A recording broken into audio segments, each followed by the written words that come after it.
They say legends never truly die, and yet last night the world dimmed a little when news came that Robert Redford, icon of screen and sanctuary, had passed away at age 89. In a life that mirrored the rugged beauty of the mountains he loved, Redford carved a path through Hollywood that blended art and activism, spectacle and sincerity. His departure at Sundance Mountain Resort, the very place he founded to nurture daring storytellers, feels both inevitable and heartbreakingly final. For fans who grew up marveling at his boyish grin or feeling the weight of his more solemn roles, this moment marks the end of an era and the beginning of a vast, echoing silence. The announcement unfolded with calm precision. At 0:02 of the broadcast, the words "beloved actor Robert Redford has died at the age of 89" appeared on screen. No dramatic music burst forth. There was simply the hush that follows the loss of someone whose presence has been woven into decades of cinematic history. Viewers watched as early black and white clips of a fresh-faced Redford in Broadway productions and early films dissolved into more familiar footage of him astride a horse, chin tilted skyward, in Butch Cassidy and the Sundance Kid. By 0:13, the report brought us home to Utah, where Redford slipped away in the peace of his mountain retreat. His publicist spoke directly to NBC News, confirming the date, September 16, and noting that Redford died at the place he loved, surrounded by those he loved. In that single line, the man who once outran sheriffs and headlines was remembered not for his stardom, but for finding solace among the pines and aspens of his own creation.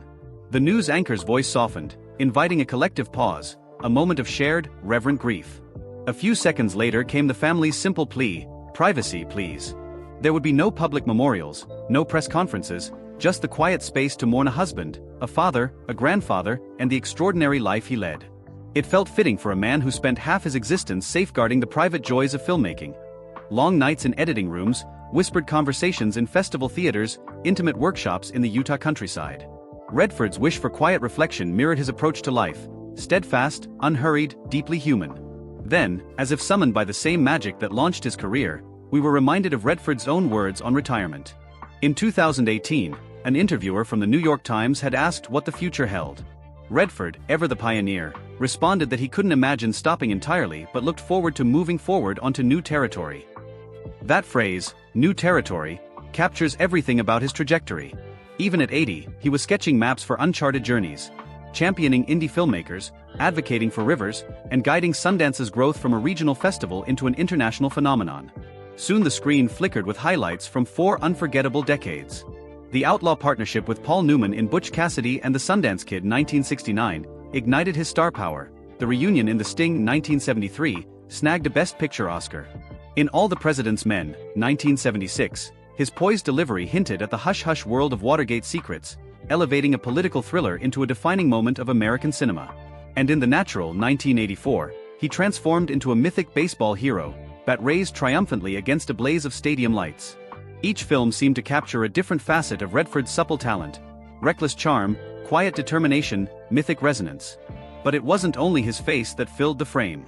By 0:51, the report reminded us that Redford had stepped behind the camera to direct Ordinary People, 1980, a tender, unflinching drama about a Midwestern family reeling from tragedy. His debut earned him the 1981 Oscar for Best Director, confirming that his gifts extended far beyond any leading role.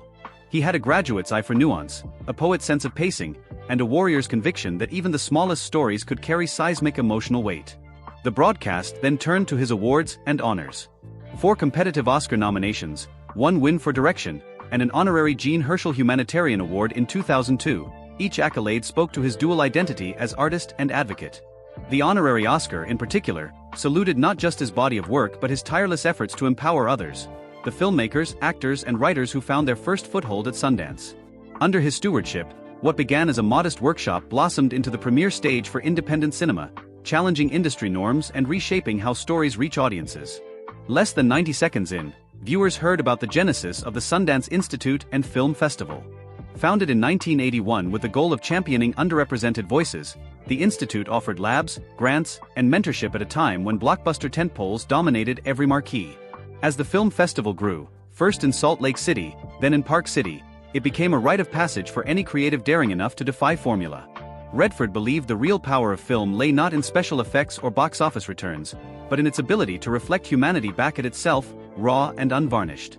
Yet even the grandest legacy can be distilled to a single human connection.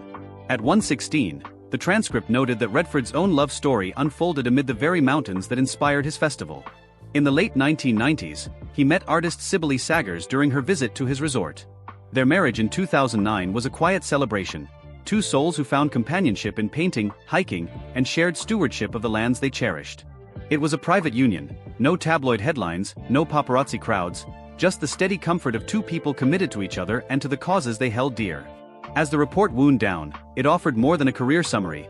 It painted a portrait of a man whose values were as vital as his achievements. An environmentalist who campaigned for clean rivers and protected wilderness, a humanitarian who lent his voice to social justice, a mentor who lifted emerging artists toward the spotlight he once occupied. All of it converged in a simple but profound tribute. He will be missed greatly. In the hours since the broadcast, social media scrolls have flooded with memories. Fans recalling how Butch Cassidy taught them about friendship, how All the President's Men inspired a generation of journalists, how Sundance became their annual pilgrimage for cinematic discovery. Condolences pour in, from actors and directors to grassroots filmmakers who owe their first break to the festival he founded. Even those who never met him feel the weight of his absence, as though a guiding star has suddenly vanished from the night sky. And yet, amidst the sorrow, there is solace.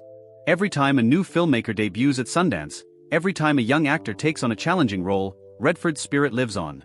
The films he graced and those he helped bring to life stand as living testaments to his belief that storytelling connects us across time and culture. His final curtain call may have come on a quiet Utah evening, but the echoes of his work will continue to resonate in theaters, homes, and hearts around the globe. Robert Redford, actor, director, environmentalist, mentor, husband, and friend. In the landscapes of both celluloid and nature, he leaves behind towering peaks of inspiration. Though his voice no longer guides us from the screen, it remains audible in every brave new story that dares to venture into uncharted territory, just as he once promised. Rest in peace, Robert Redford. The story goes on.